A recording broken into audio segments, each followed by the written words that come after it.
Si alguna vez te preguntaste qué significa el AFR o la relación aire-combustible, qué es una mezcla rica, qué es una mezcla pobre, qué es una mezcla estequiométrica, qué consecuencias traen cada una de ellas, qué significa para nuestro motor, qué significa para nuestro medio ambiente, quédate porque hoy vamos a verlo.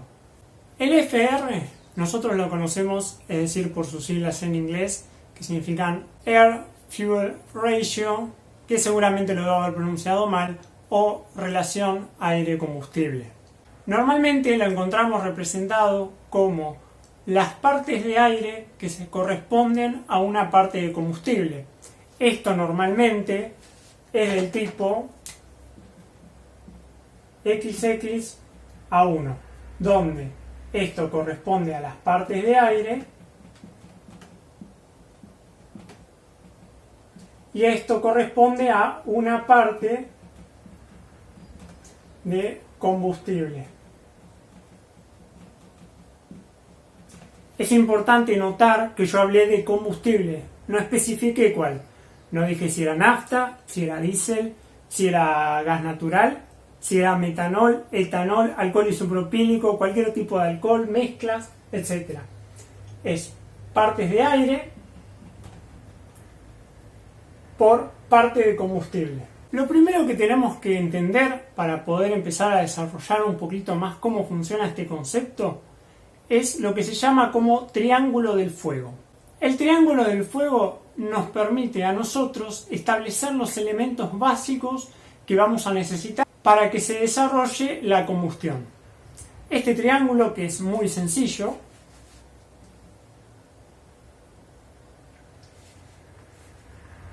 tiene en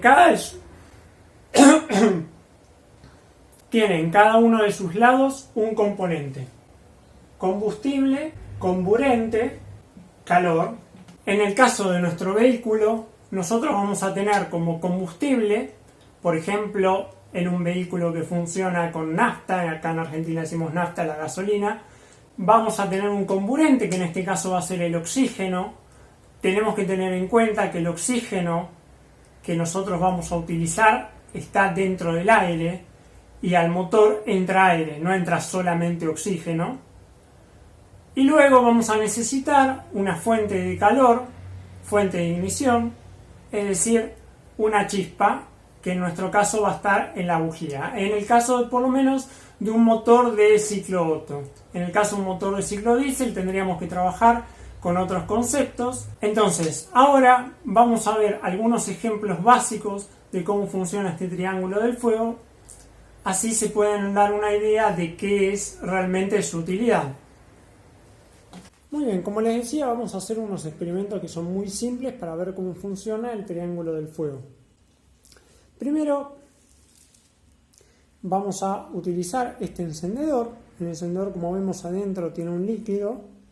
Entonces, el líquido va a ser nuestro combustible, que para combustionar tiene que convertirse en gas. El comburente va a ser el oxígeno que se encuentra en el aire en este momento. Y nuestra fuente de calor va a ser este chispero.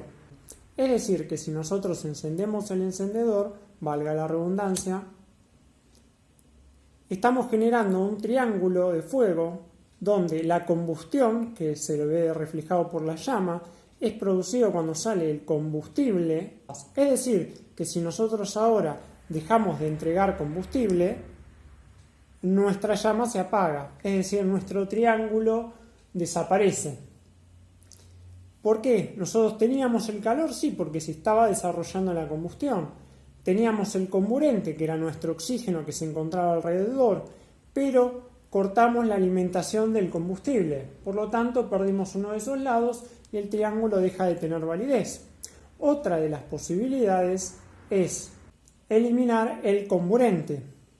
Lo que podemos hacer para desplazar el comburente es, por ejemplo, encenderlo y soplar. En ese momento desplazamos el oxígeno que se encuentra alrededor de la llama y entonces la misma se apaga. Si por ejemplo ahora nosotros hacemos esto mismo con una vela, vamos a generar acá otro triángulo. Ese va a ser el pabilo de la vela va a ser nuestro combustible, el aire alrededor va a ser nuestro comburente y el calor se lo vamos a entregar nosotros con nuestro encendedor.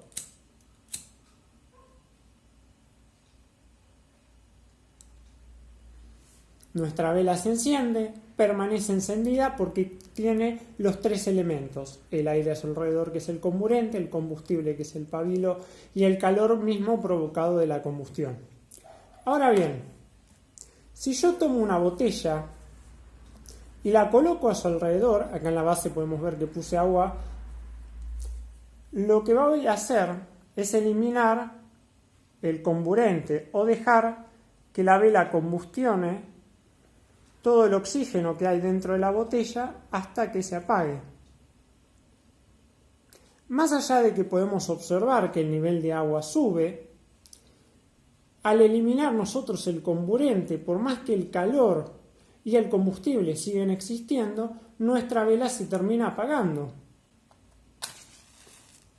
Si ahora yo, por ejemplo, uso un fósforo para intentar encenderla, la vela está mojada,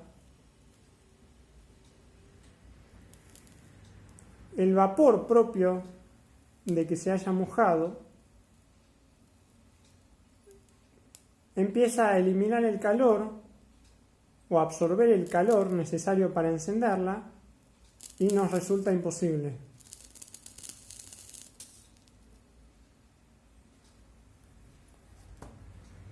Entonces, con este ejemplo simple, podemos observar que para que el triángulo de fuego se desarrolle correctamente, se necesita que los tres elementos estén presentes, es decir, el combustible, el comburente y nuestra fuente de calor. Para comenzar a profundizar un poquito más en lo que es verdaderamente la FR y cómo funciona, vamos a tomar la relación estequiométrica como relación fundamental de nuestra combustión. Si bien parece algo muy complejo por el nombre, van a ver que no lo es, y en realidad lo que significa para nosotros es que la combustión se desarrolla totalmente. Es decir, no queda ni un exceso de comburente, que en este caso nosotros vamos a tener el oxígeno, ni un exceso de combustible, o combustible parcialmente combustionado o sin combustionar.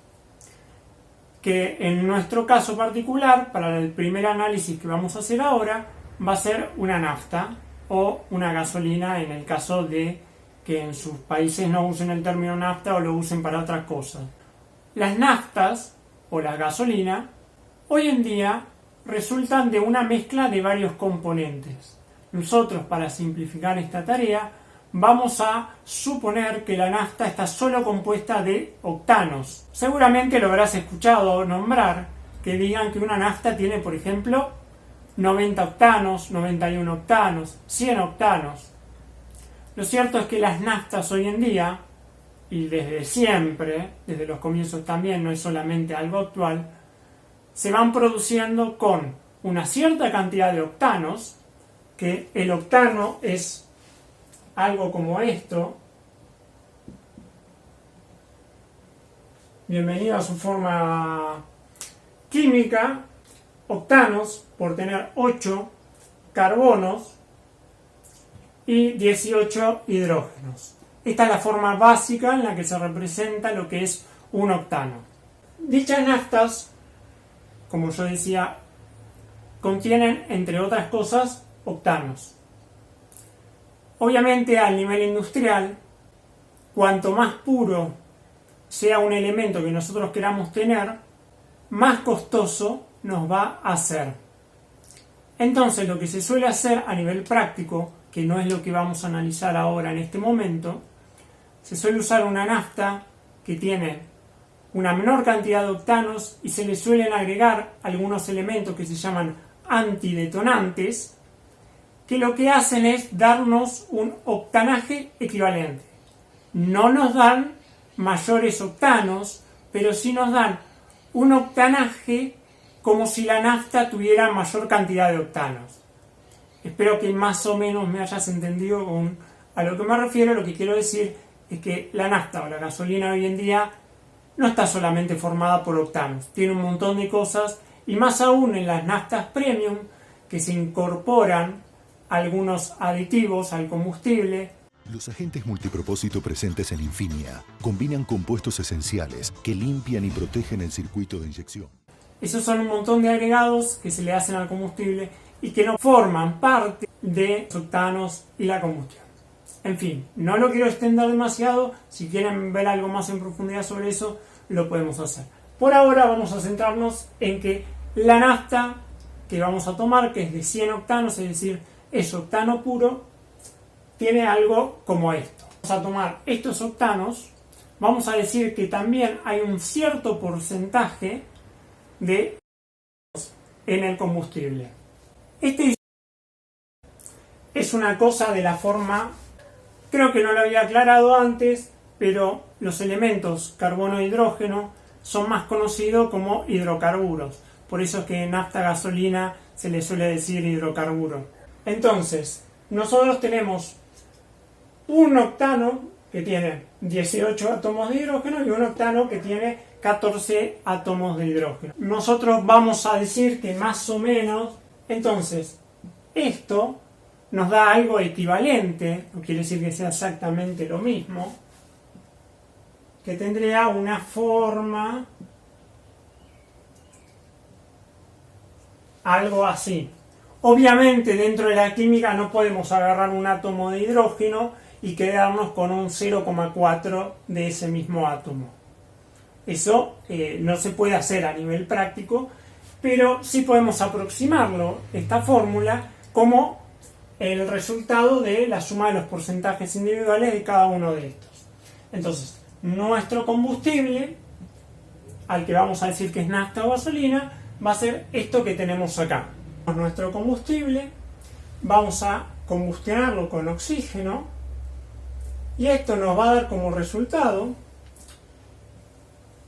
dióxido de carbono más agua, que seguramente salga en forma de vapor producto de el calor en el que se desarrolla la combustión. Es decir, acá nosotros vamos a tener que tener calor, que nosotros lo vamos a ver concentrado como la chispa entre los electrodos de la bujía. Lo siguiente que nosotros debemos hacer con esto es lo que en química se conoce como balanceo. Yo ya lo tengo hecho con los números que me da a partir de esta aproximación que nosotros hacemos. Acá te queda algo como 11,85, acá queda 8 y acá queda 7,7. Es decir, el balanceo lo que consiste es que antes de la combustión y después de la combustión haya la misma cantidad de elementos. Entonces, si bien todo esto son datos aproximados, después vamos a ver que con algunos elementos que son más sencillos no hace falta hacer una cosa tan compleja. Pero bueno, yo quería incluir la nafta o la gasolina porque es dentro de las cosas que normalmente se utilizan. Vamos a utilizar los valores de masa atómica de cada uno de los elementos. No se preocupe, vamos a hacerlo por partes y sencillo. Esto quiere decir que nosotros tenemos 12 por 8 más 15,4 por la masa atómica del hidrógeno, que es 1. Todos valores aproximados. Esto nos va a dar 96 más 15,4. Esto significa que vamos a tener 111,4, si no me equivoco, de combustible.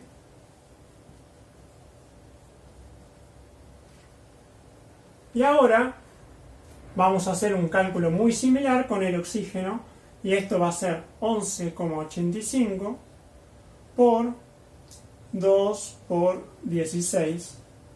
Esto es 32, y este producto raro lo hago con la calculadora porque es muy complejo. 379,2. Y esto es nuestro comburente. Entonces, cuando nosotros tenemos nuestro AFR,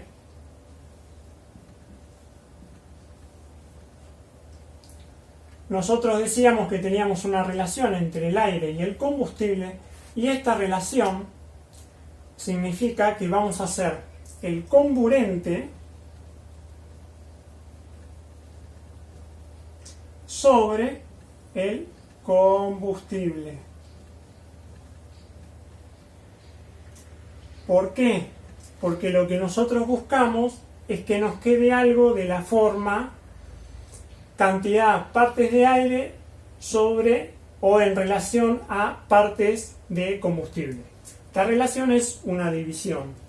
Entonces, lo que vamos a hacer es 379,2 sobre 111,4.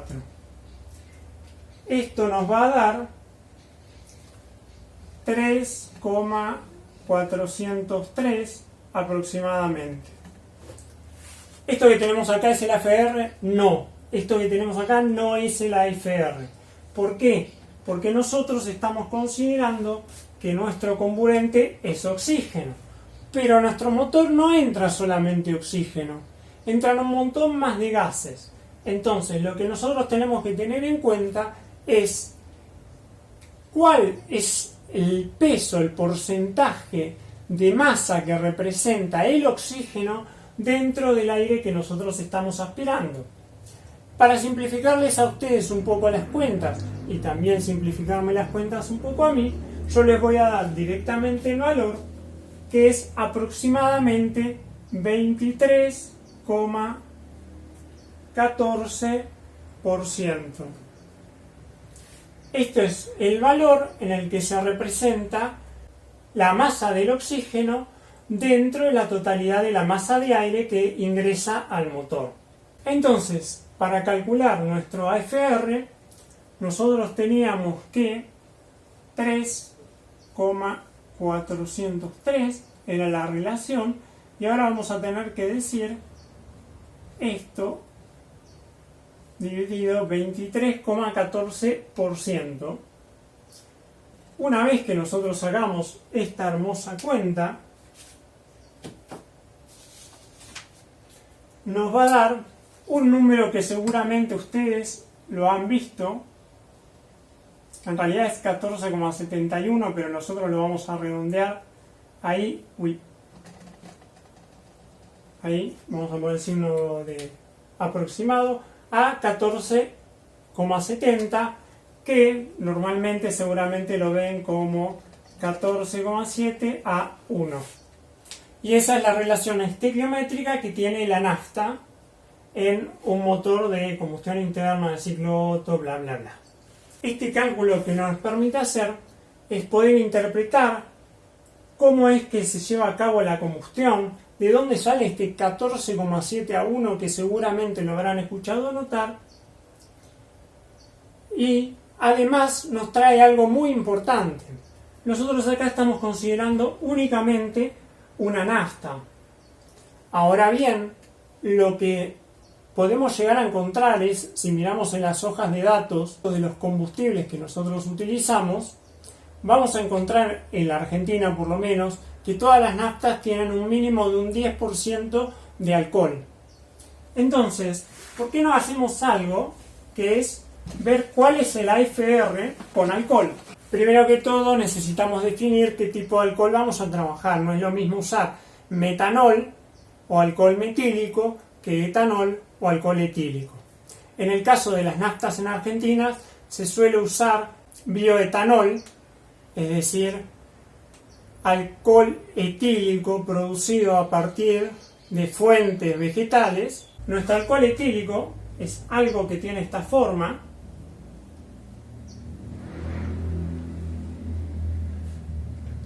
Todos los elementos que nosotros nombramos como etanol, metanol, todas esas terminaciones ol, lo que se refieren es que estamos hablando de un alcohol.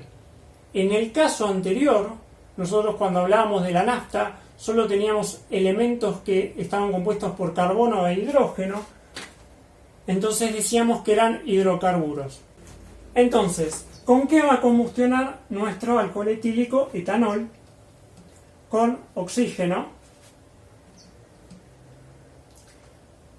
Y nos va a dar como resultado lo mismo, dióxido de carbono más agua. Ahora bien, ¿qué nos toca hacer? Balancearlo, es decir, que haya la misma cantidad antes de la combustión y luego de la combustión. ¿Cómo hacemos la comprobación? Bueno, acá tenemos 2 carbonos, tenemos 6 hidrógenos, tenemos 7 oxígenos, porque acá tenemos 6 y acá tenemos uno más, 7. Y del otro lado tenemos 2 carbonos más 4 oxígenos más 3 hidrógenos, 6 hidrógenos, porque esos son H2, que es el agua, más 3 oxígenos. Si ahora nosotros sumamos, tenemos 2 carbonos con 2 carbonos se van, 6 hidrógenos con 6 hidrógenos, y 7 se va con 4 más 3, que es 7. Entonces ya decimos que está balanceado. Ahora lo que vamos a hacer es otra vez utilizar las masas atómicas de cada uno de los elementos, es decir, 12 por 2, esto sería el carbono, más 6 por 1, esto sería el hidrógeno, más 16 por 1, que es el oxígeno. Esto nos va a dar 24, 6, 16. Es decir, esto nos va a dar 46, porque es 30 más 16. Y ahora vamos a tener el oxígeno, que esto va a ser 16 por 2 por 3. Esto es 32 y esto es 96. Es decir, nosotros vamos a tener una relación comburente combustible igual a 96 sobre 46. Y esto nos va a dar 2, aproximadamente 2,087. Ahora, como dijimos, tenemos que tomar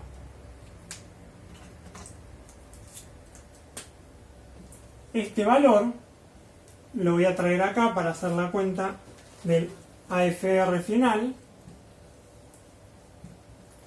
y vamos a tener 2,087 sobre 23,14, si no me equivoco, por ciento, y esto nos va a dar una AFR de 9,019, que nosotros lo vamos a redondear a 9, así es más sencillo de interpretar. Entonces decimos que el AFR que nosotros tenemos con etanol, AFR, es de 9 a 1. De esta forma podemos comprender qué es lo que sucede cuando utilizamos, por ejemplo, 100% etanol. Bueno, ahora, ¿de qué nos sirve? A ver, calculamos la estequiométrica en una nafta, que era 14,7, calculamos estequiométrica en un alcohol y es 9 a 1. ¿Qué es lo importante de haber hecho estos dos cálculos? Lo importante es poder ver que si nosotros tenemos un motor que lo vamos a hacer funcionar con, por ejemplo, 100% etanol, vamos a necesitar para la misma masa de aire que entra al motor mucha más cantidad de combustible. ¿Qué quiere decir esto? Si nosotros tenemos un sistema con un carburador, vamos a necesitar que nuestro carburador meta mucho más combustible, es decir, meta mucho más alcohol que si estuviera trabajando con nafta.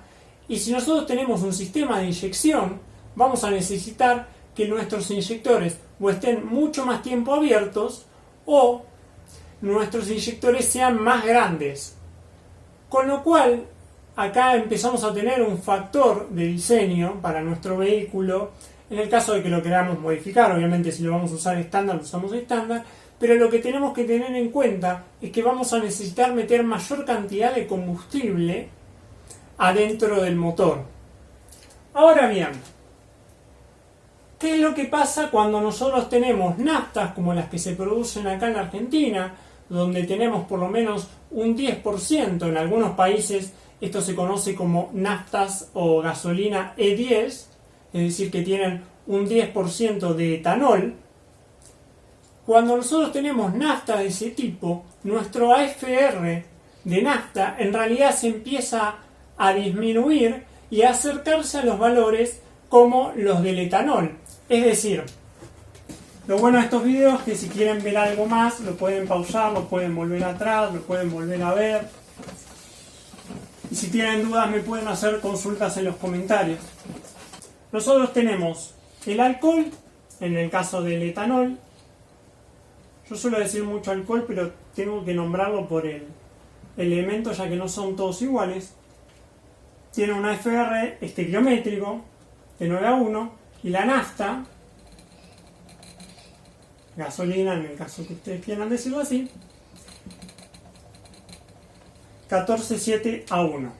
Esto es 100% nafta y esto es 100% etanol. Cuando nosotros empezamos a agregar etanol, vamos a decir que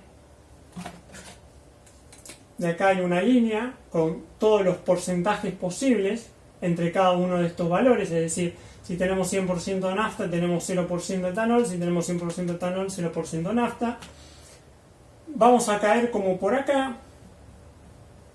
Esto es un E10, es decir, un 10% de etanol.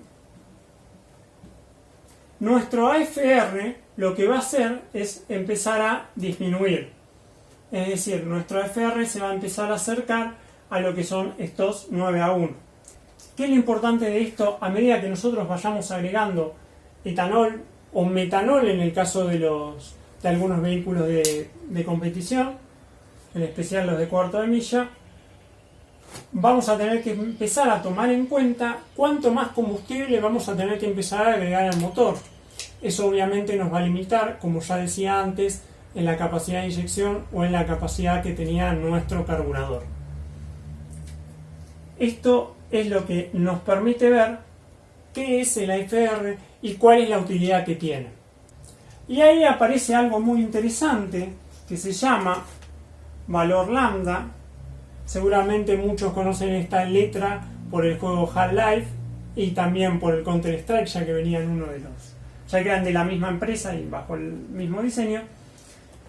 Y de acá nace la relación lambda, que es el AFR actual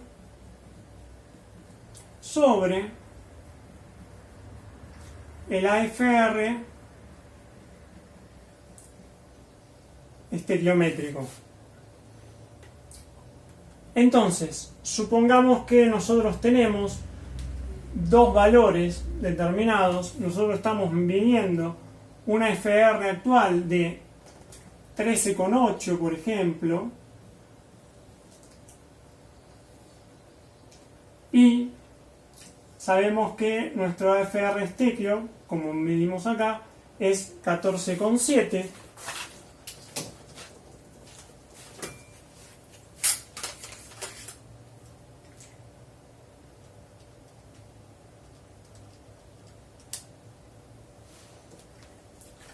Vamos a tener que esto es aproximadamente 0,94, no se confunda con 9, 0,94. Entonces, siempre, sin importar el tipo de combustible que nosotros vayamos a utilizar, cuando nosotros hablamos de que tenemos un lambda de 0,94, como estamos teniendo esta relación, que es más chica que la estequiométrica, lo que estamos queriendo decir implícitamente es que estamos trabajando con una mezcla rica, y es esto. ¿Cuál es lo bueno que tiene esto? Que si vos sabés el valor lambda y sabés el combustible con el que estás trabajando, podés definir cuál es el AFR actual que vos tenés. ¿Por qué? Porque simplemente vos vas a decir que esto que tenés acá se transforma en una incógnita, y al multiplicar este valor por este valor vas a tener dicha incógnita, que en este caso volvería a ser 13,8. Entonces, muchas veces lo que vas a terminar encontrando es que la relación lambda te va a dar tres valores, y esto es algo muy importante. Vas a tener lambda mayor a 1, lambda igual a 1 o lambda menor a 1. Esto es la relación estequiométrica donde se combustiona todo. Cuando el valor es menor a 1, como vimos en este caso, va a ser una mezcla rica, es decir, vamos a tener un exceso de combustible que no se va a combustionar. Eso vamos a ver ahora qué es lo que pasa. Y cuando tenemos un lambda mayor a 1, vamos a tener lo que se conoce como mezcla pobre, es decir, un exceso de comburente, sería la palabra técnica. Acá en Argentina a una mezcla rica dirían que está gordo, y a una mezcla pobre dirían que está fino. Cuando nosotros decimos que el lambda de nuestra mezcla es menor a 1, ya automáticamente la otra persona no necesita saber qué combustible nosotros estamos trabajando, sino que va a saber automáticamente que es una mezcla rica. No importa si la trabaja con alcohol, con un etanol, con un metanol, con isopropílico, con nafta, no importa. Lambda menor a 1, mezcla rica. Lambda igual a 1, estequiométrica. Lambda mayor a 1, una mezcla pobre. Ahora bien, la mecánica tiene algo que uno siempre termina odiando, y es que las cosas no se pueden resolver gratis, o es decir, sin hacer sacrificios. Nosotros teníamos un determinado AFR. Vamos a suponer que esto es nafta. Ahora bien, nosotros dijimos que teníamos un estequiométrico que era 14,7. La curva que tenemos en la parte superior va a ser la curva de potencia que nuestro vehículo va a tener. La curva que tenemos en verde va a ser economía de combustible. Normalmente esto acá en Argentina le decimos consumo. Entonces, lo que podemos notar es que cuando nosotros tenemos la mayor potencia, es un valor teórico que depende bien de cada motor, cuál es el punto máximo donde se desarrolla la potencia, dependiendo del FR y más, va a ser 12,6, ponerle la 1, ahí está, o un lambda de 0,86, vamos a tener nuestro pico de potencia. Como yo les decía anteriormente, nada es gratis en todo esto y hay que sacrificar algo. Entonces, si nosotros bajamos por acá, vemos que en realidad la economía de combustible, esto debería estar un poquito más alto, vamos a tener un consumo mayor. En el caso donde nosotros tenemos la mejor economía de combustible, es decir, el menor consumo posible, que en este caso, según el gráfico, vamos a decir que está en 15,4 a 1, o un lambda igual a 1,05, si no me equivoco, 1,05.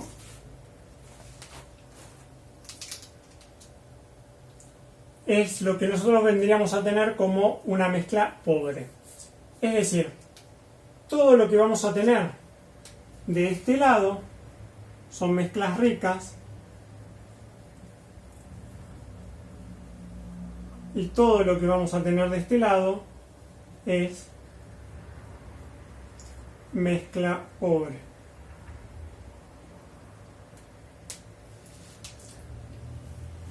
Muy bien, lo que tenemos que tener en cuenta es, si queremos tener el menor consumo de combustible, vamos a tener que sacrificar algo de potencia.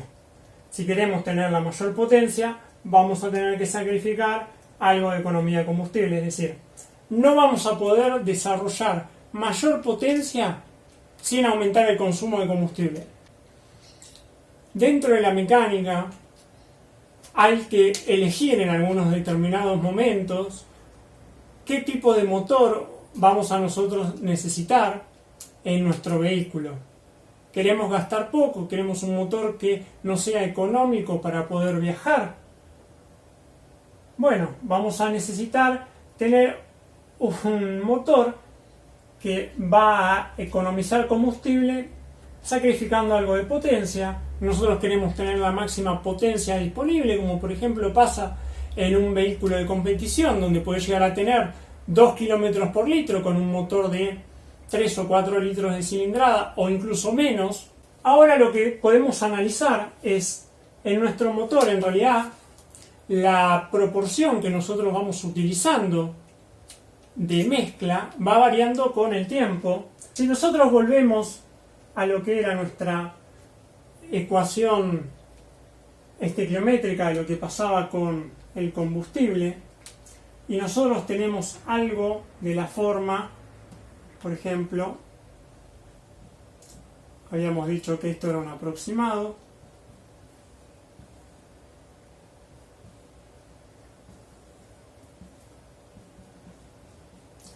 ahora no nos vamos a preocupar en balancearlo, y vamos a presentar nosotros dos casos acá. Uno vamos a considerar una mezcla rica y en otro vamos a considerar una mezcla pobre. Nuestra mezcla rica, ¿qué quiere decir que tenemos una mezcla rica? Quiere decir que nosotros vamos a tener un exceso de combustible dentro de lo que es la combustión. Esto significa que esto que nosotros tenemos acá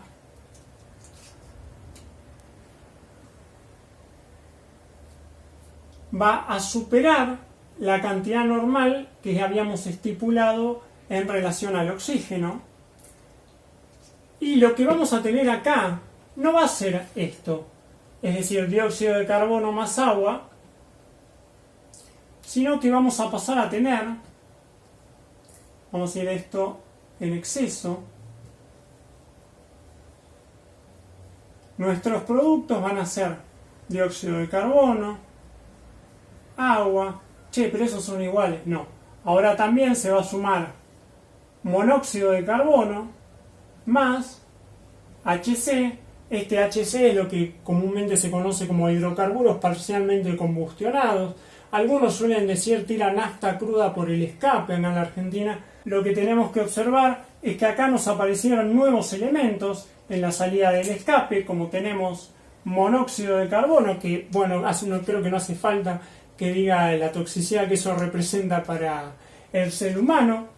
Y bueno, hidrocarburos parcialmente combustionados, olvídense de toxicidad porque acá estamos al límite.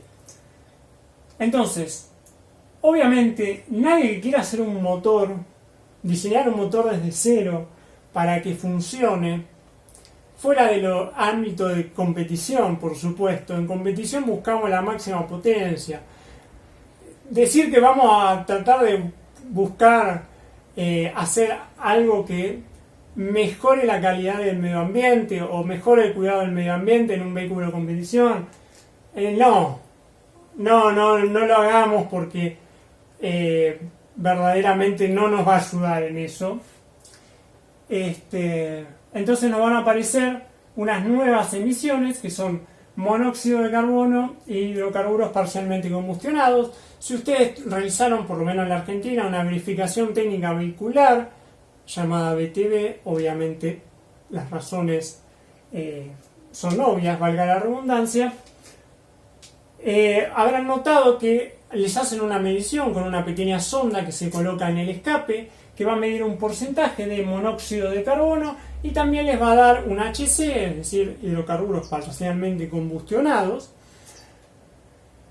en partículas por millón. Eso es lo más normal que se van a encontrar en la hoja de datos que le den la verificación.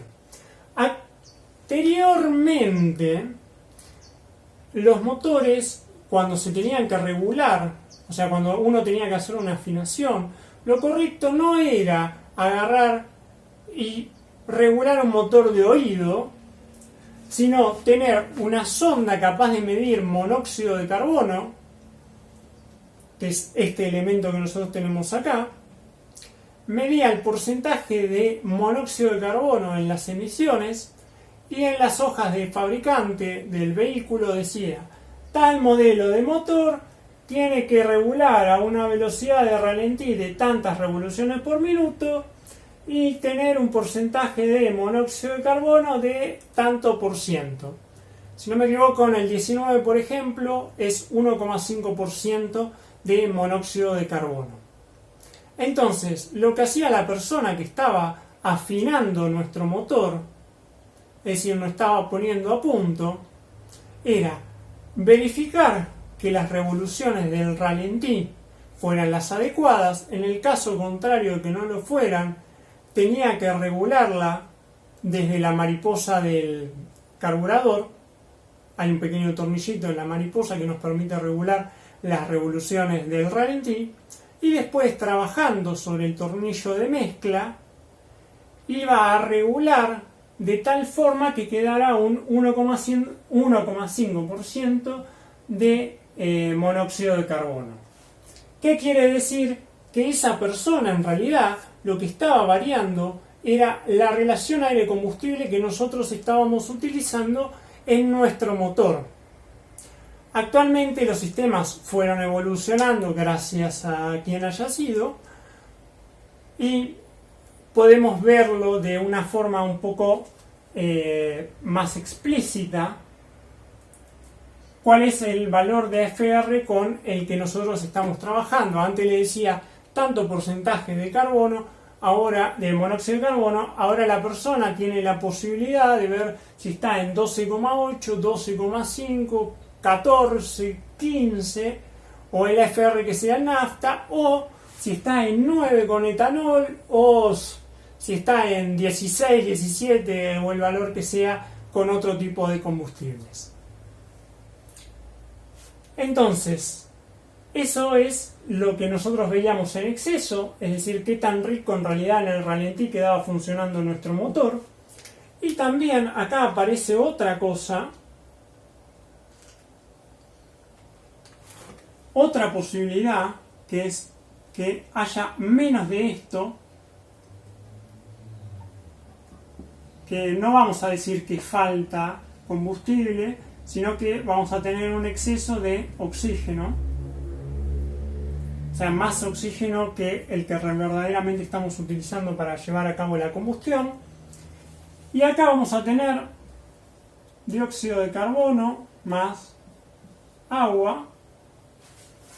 Y vos decís: che, pero acá que sale lo mismo.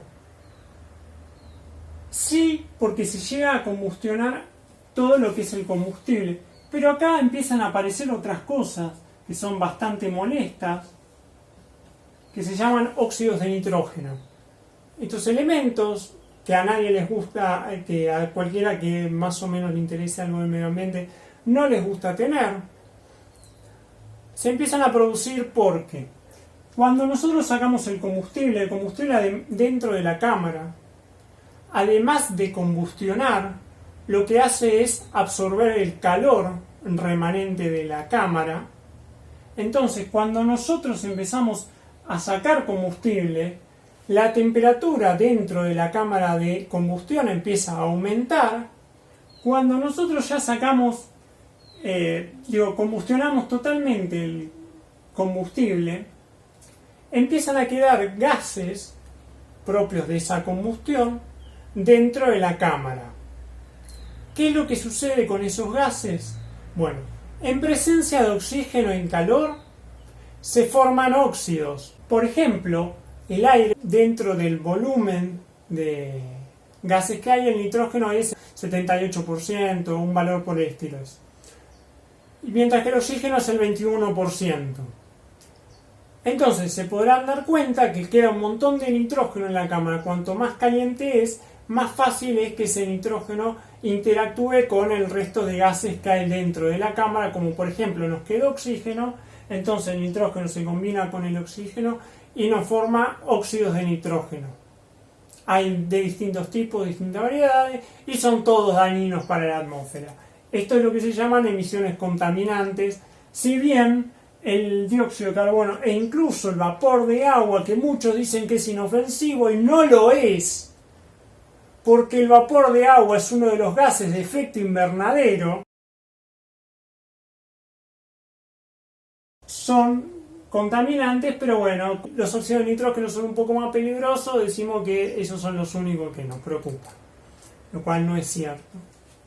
Y también aparece en algo que odia cualquier mecánico, que es óxido, simplemente por la reacción que hay entre el metal, por ejemplo de una válvula, de un cilindro, de un pistón, con el oxígeno y la alta temperatura. Eso es lo que puede llegar a desarrollar que una mezcla pobre, es decir, con un exceso de comburente, nos funda un pistón, una válvula de escape. Es más, si ustedes miran una tapa de cilindro después de que se sacó un motor, van a ver que válvulas de admisión y válvulas de escape tienen distintos colores.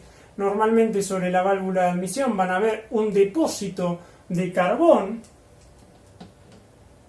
por bajas temperaturas, se suele formar carbón, que acá vemos que hay monóxido de carbono e hidrocarburos parcialmente combustionados. Estos en general son los que más suelen influir en la producción de carbón, por así decirlo, sólido, o sea, depósitos de carbón.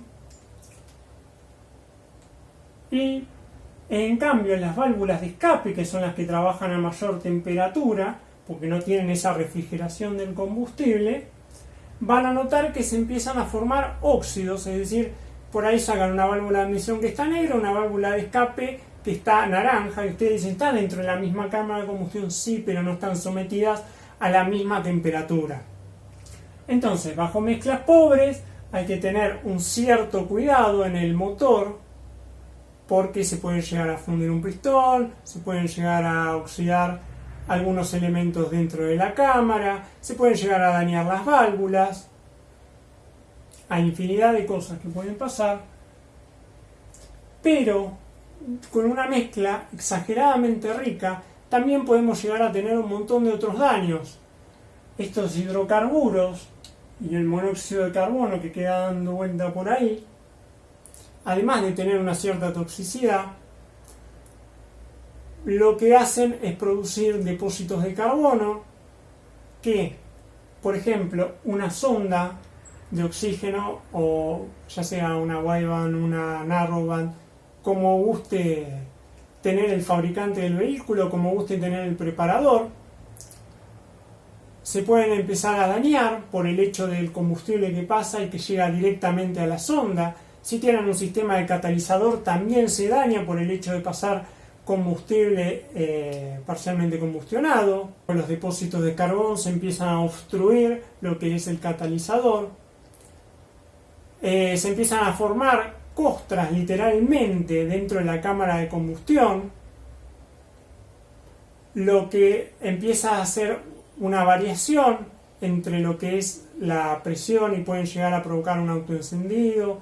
También puede llegar a tener alguna detonación, puede llegar a ese depósito de carbón, si es considerable, en el momento en que está combustionando el motor, se puede empezar a capturar ese calor y empezar a generar puntos de calor dentro de la cámara de combustión, con lo cual puede haber un preencendido de la mezcla.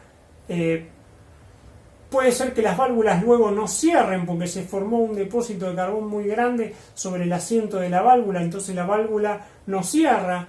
Si el motor está trabajando frío y tiene una mezcla excesivamente rica, como todos los genios que le andan sacando el termostato a sus autos, porque en verano hace calor y entonces el auto tiene calor y yo le saco el termostato. Tengo miedo que se sople la junta, eso es típico de los Renault. Tengo miedo de que se sople la junta, le saco el termostato y entonces así no soplo junta. Ahora el motor trabaja a 70 grados, a 90, que es lo óptimo, no llega nunca.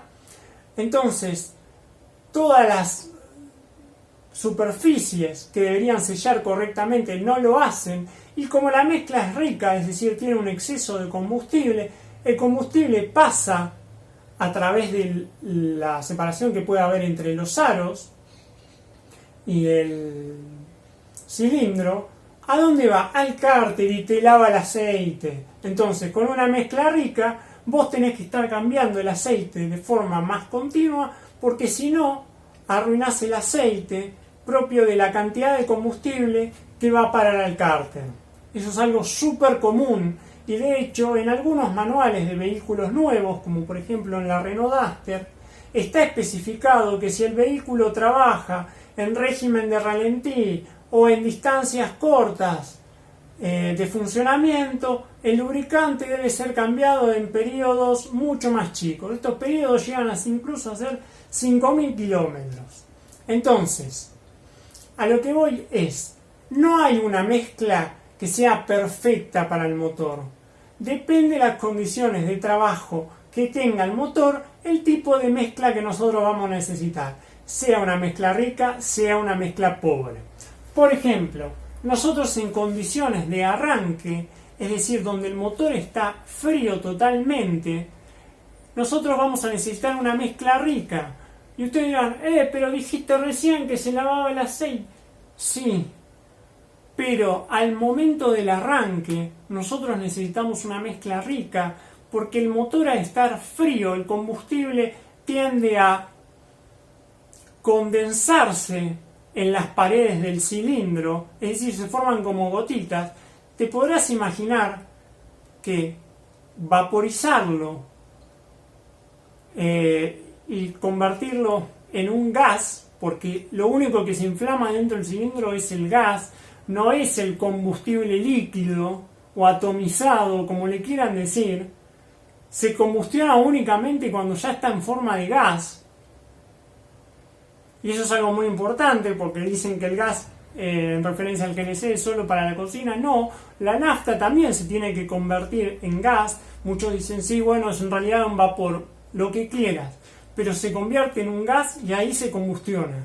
Entonces, si el motor está frío, ese gas o esa nafta atomizada se condensa en las paredes del cilindro y es más difícil de encender. Entonces, yo pierdo parte del combustible para que llegue a las paredes del cilindro y me tengo que asegurar que algo más de combustible le pongo, porque si no, no lo voy a encender nunca el motor.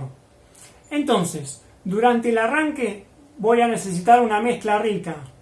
No puedo trabajar con una mezcla estequiométrica ni puedo trabajar con una mezcla pobre. De ahí nació el enriquecimiento de la mezcla durante el arranque o durante el calentamiento, eso es una etapa posterior, o el uso de un cebador.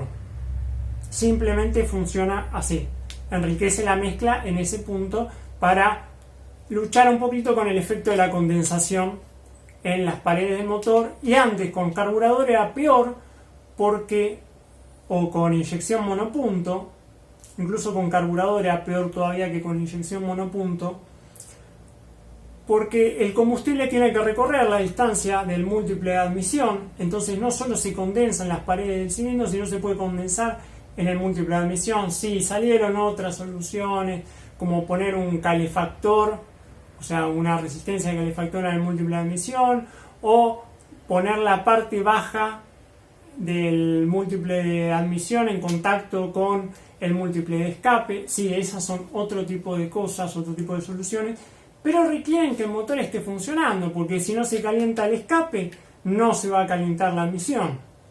Entonces, lo que a nosotros nos interesa es analizar parte por parte. Vimos cómo es en el arranque. ¿Qué otro momento que nosotros tenemos a medida que nosotros el motor lo vamos calentando, es decir, el motor va aumentando su temperatura hasta llegar a la temperatura de funcionamiento ideal, cosa que no les va a pasar a los que le saquen el termostato a los autos.